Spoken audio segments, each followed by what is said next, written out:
Hello guys, Ananthapuram Amrita ബ്ലോഗ്സിലേക്ക് എല്ലാവർക്കും സ്വാഗതം. അപ്പം എല്ലാവർക്കും സുഖമാണെന്നൊക്കെ വിചാരിക്കുന്നു. ഞാൻ രാവിലെ സ്കൂളിലൊക്കെ പോയി ട്യൂഷന് പോയിട്ടൊക്കെയാണ് എത്തിയിരിക്കുന്നത് വീട്ടിലേക്ക്. അപ്പം ഞങ്ങൾക്കിന്ന് വീട്ടിൽ കഴിക്കാൻ ഒരു സ്പെഷ്യൽ കഞ്ഞിയാണ്. കഞ്ഞീൻ്റെ പേരാണ് ലോഗി മൈലറ്റ് കഞ്ഞി മിക്സ്. ഇതിൽ ചേരുവകൾ എന്തൊക്കെയാണെന്ന് അറിയോ? മുതിര, ചെറുപയർ, ചാമ, യവം, കുതിരവല്ലി, ബാർലി, അശ്വഗന്ധ, രക്തശാലി, മണിച്ചോളം, ജീരകം, കുരുമുളക്. ഈ സാധനങ്ങളൊക്കെയാണ് ഈ പാക്കറ്റിൽ അടങ്ങിയിരിക്കുന്നത്. ഇത് 8 മണിക്കൂർ വെള്ളത്തിലിട്ടതിന് ശേഷം ഉപയോഗിക്കാൻ പാടുള്ളൂ. അപ്പോൾ നമുക്കൊന്ന് എന്തൊക്കെയാണ് കഴിക്കാനുള്ളത് നോക്കാം. നമുക്ക് എന്തൊക്കെയാണ് കഴിക്കാനുള്ളത് നോക്കാം.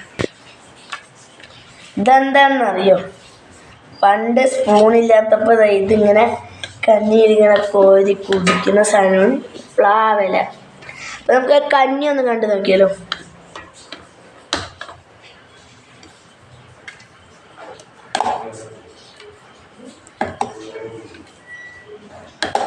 അപ്പം കഞ്ഞി പാത്രത്തിൽ ഒഴിച്ചിട്ടുണ്ട്.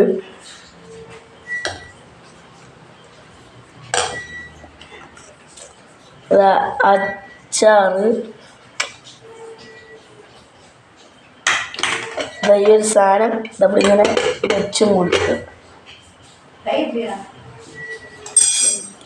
ഇതിങ്ങനെ കഴിക്കാൻ നല്ല ടേസ്റ്റാണ് കേട്ടോ.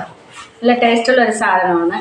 എല്ലാവരും വാങ്ങി ഒന്ന് കഴിച്ചു നോക്കുക. മില്ലറ്റ് സാധനം നല്ലൊരു ഇതാണ്, നല്ലൊരു കഞ്ഞിക്കൂട്ടാണ്. അത് കഴിക്കുക. അപ്പോൾ എല്ലാവരും ഭക്ഷണം കഴിച്ചു എന്ന് വിചാരിക്കുന്നു. ഭക്ഷണം കഴിക്കാത്തതുണ്ടെങ്കിൽ കഴിക്കുക. നല്ല മഴയാണ് ഇപ്പോൾ. അപ്പോൾ നിങ്ങൾ കഞ്ഞിയും അച്ചാറും ഉണ്ട്. അപ്പോൾ അത് കഴിക്കാൻ പോകുന്നത് തേങ്ങാപ്പാൽ ഒഴിച്ച കഞ്ഞിയാണ് കേട്ടോ. തേങ്ങാപ്പാലൊക്കെ ഒഴിച്ച് ഇതിനുള്ള ഈ സാധനത്തിനുള്ള ചേരുവകൾക്കൊക്കെ ഇട്ട് ഉണ്ടാക്കിയ കഞ്ഞിയാണിത്. അല്ല, എന്നും ഒരു വെറൈറ്റി ആയിട്ട് ഓരോ സാധനം കഴിച്ചു നോക്കുക. അപ്പോൾ ഇത് എല്ലാവർക്കും കഴിക്കാൻ, കുഞ്ഞുങ്ങൾക്ക് തൊട്ട് വയസ്സായ എല്ലാവർക്കും കഴിക്കാൻ പറ്റിയൊരു സംഭവമാണ്. ഈ സാധനം കഴിക്കുക. അപ്പോൾ നമ്മളെ ചെറിയ വീഡിയോ ഇഷ്ടമായെങ്കിൽ ലൈക്ക്, കമൻസ്, സബ്സ്ക്രൈബ് ചെയ്യുക. അപ്പോൾ വീണ്ടും ഒരു വീഡിയോയുമായി വരാം. ബൈ.